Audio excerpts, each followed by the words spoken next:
ভারতের জন্য বরাদ্দ ২১ মিলিয়ন মার্কিন ডলারের আর্থিক সহায়তা বন্ধের পক্ষে সরাসরি অবস্থান নিয়েছেন মার্কিন প্রেসিডেন্ট ডোনাল্ড ট্রাম্প।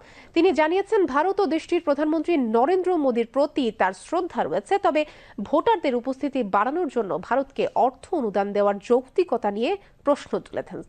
আজ এক প্রতিবেদনে এই তথ্য জানিয়েছে ভারতীয় সংবাদ মাধ্যম এনডিটিভি। যুক্তরাষ্ট্র সম্প্রতি বিভিন্ন দেশের জন্য নির্ধারিত বড় অঙ্কের সহায়তা বাতিল করেছে, যার মধ্যে ভারতের জন্য বরাদ্দ ২১ মিলিয়ন মার্কিন ডলারের অনুদানও অন্তর্ভুক্ত। ইলন মাস্কের নেতৃত্বাধীন নতুন দপ্তর ডিপার্টমেন্ট অব গভর্নমেন্ট ইফিসিয়েন্সি এই ঘোষণা দেয়।